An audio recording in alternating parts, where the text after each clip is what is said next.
If you've been walking every day thinking it's protecting your muscles as you age, I need to tell you something that might be hard to hear. For a lot of people over 60, daily walking alone barely slows down muscle loss at all. Here's why that matters more than almost anything else in healthy aging. Starting around age 50, most adults lose somewhere between 1 to 2% of their muscle mass every single year if they don't actively work against it. That's not fat, that's strength. The strength you need to get up from a chair, carry groceries, catch yourself if you trip. By 70, a lot of people have lost a third of the muscle they had at 40. The walking mistake I'm about to show you isn't about whether you walk. It's about how. And it's so common that I'd guess almost everyone watching this video is doing it right now without realizing it. Stick with me because the fix takes zero extra time out of your day. It's a change in how you walk, not how much. I'm Ethan Brooks, and this channel exists because I got tired of watching seniors get sold complicated, expensive fixes for problems that usually have a simple, free answer hiding in plain sight. I want to be straightforward with you. I'm not a physician. I'm not here pretending to be one. What I am is someone who reads the published research on aging and movement closely, and who talks to a lot of people in this community about what's actually worked for them in real life. Every story in this video is real, told to me by viewers, anonymized and sometimes combined to protect privacy, not a clinical case file, just honest experience. One of those stories is a woman I'll call Diane, 67, retired, walked her neighborhood loop every single morning for years. She was proud of that habit, and she should have been. But at a routine checkup, a simple grip strength test and a sit-to-stand test both came back weaker than they had 2 years earlier, even though she hadn't missed a single morning walk. That contradiction is what got her looking deeper, and it's the same contradiction I want to walk you through today, because once you understand why it happens, the fix is almost embarrassingly simple. Here's the biology that explains everything in this video. Muscle loss with age, researchers call it sarcopenia, isn't just about moving less.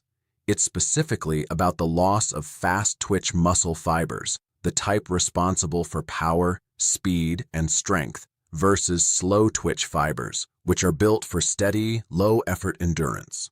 Walking at a comfortable, steady pace is almost entirely a slow-twitch activity. It's wonderful for your heart, your joints, your mood, your circulation. Genuinely, don't stop doing it.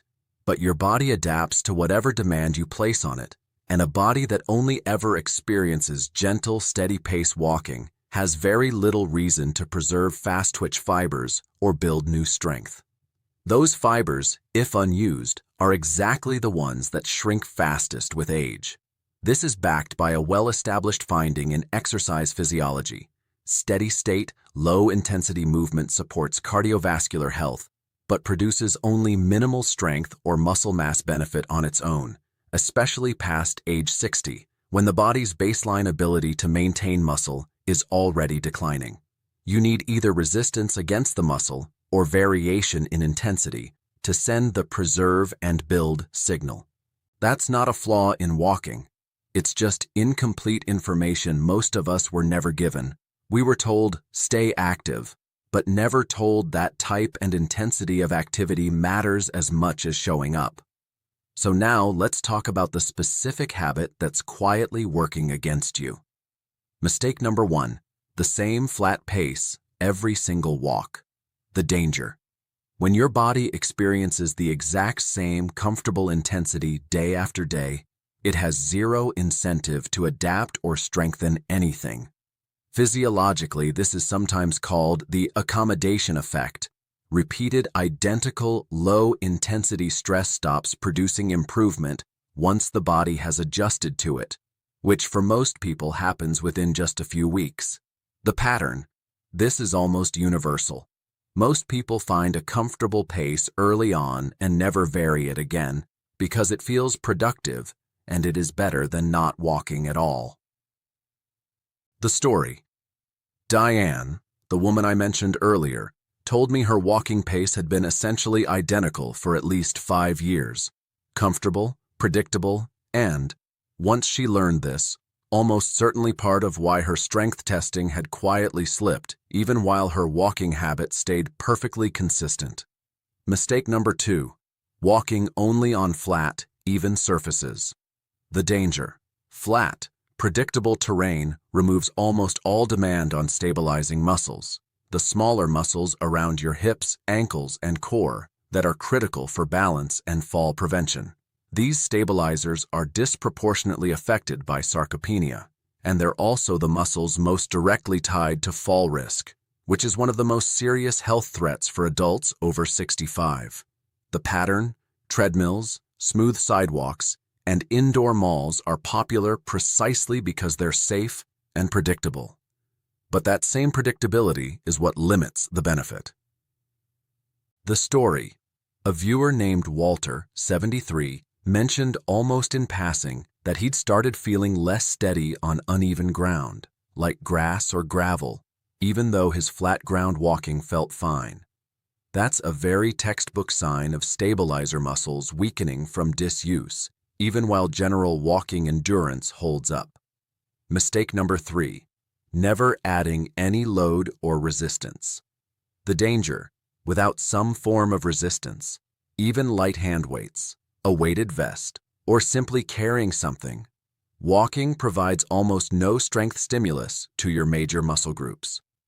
Strength training research consistently shows that some form of resistance is necessary to meaningfully slow or reverse muscle loss. Pure aerobic movement on its own does very little for that specific goal. The pattern. Most people associate weights with the gym, not with a walk around the block, so the idea of adding any resistance to a daily walk simply never comes up. The story. A viewer named Patricia, 70, told me she'd always separated my walk from exercise in her own mind as two completely different categories, which meant she'd never once considered combining them. None of this means walking has been a waste. It means walking alone was never the complete picture. And now you know why. Here's what to do instead. Step 1. Build in short bursts of faster pace. The benefit. Interval-style pacing. Alternating a faster pace with your normal pace reintroduces the variable demand your fast-twitch fibers need to stay engaged without requiring any extra time or special equipment. The action plan. On your regular walk, pick a landmark, a mailbox, a lamppost, a tree about 30 to 60 seconds ahead. Walk to it at a noticeably faster pace, one where talking comfortably gets a little harder. Then return to your normal pace for 2 to 3 minutes. Repeat this 4 or 5 times during your walk. That's the entire change. Step 2. Choose uneven or varied terrain when it's safe to do so. The benefit. Varied terrain, grass, a gentle incline, a gravel path, forces your stabilizing muscles to constantly make small adjustments, which is exactly the kind of demand that helps preserve balance and joint-supporting strength. The action plan.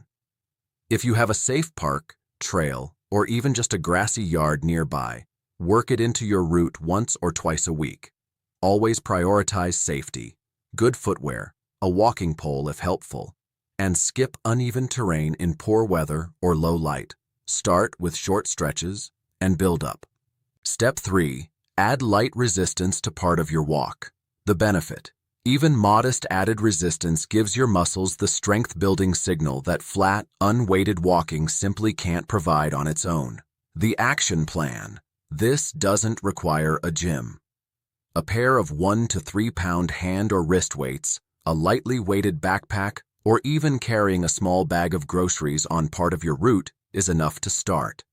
If you want to go further, simple resistance bands used for a few minutes before or after your walk, for the legs and arms, pair extremely well with this routine. Always check with your doctor first if you have joint issues, osteoporosis, or any condition where added load needs caution. 3 adjustments. No new time commitment, no gym membership, no expensive gear required to start. Just a more intentional version of something you're likely already doing. If you've been walking regularly and had no idea this could be the missing piece, let me know in the comments. And tell me, which of these 3 mistakes did you recognize in your own routine? I read every comment, and a lot of future videos on this channel come directly from what you all share with me. And if this kind of practical, no-nonsense information is useful to you, please subscribe. This channel is built entirely around real research and real stories for people who want to age strong, not fads, not gimmicks. Hit subscribe so you don't miss what's next. Here's what I want you to take away from today. You don't need to abandon your walking routine. You built a genuinely good habit, and that matters. What you need is just 3 small adjustments. A few short bursts of faster pace, a little variety in terrain when it's safe, and a touch of added resistance. Diane's story is the one I keep coming back to because it's the most honest one. She did everything right by the old advice, and it still wasn't quite enough, simply because nobody had told her the full picture. That's not her fault, and if this was you too, it's not yours either. Try these 3 changes for the next month. You don't need new shoes, a gym membership, or anything expensive. Just a little intention added to a walk you're probably already taking. Strength you preserve now is strength you don't have to fight to get back later, and that's worth far more than almost anything money can buy. If this video helped you, please subscribe and share it with someone you walk with, because honestly, the people who benefit most from this information are often the ones who'd never go looking for it themselves. Thank you for spending this time with me. I'll see you in the next one.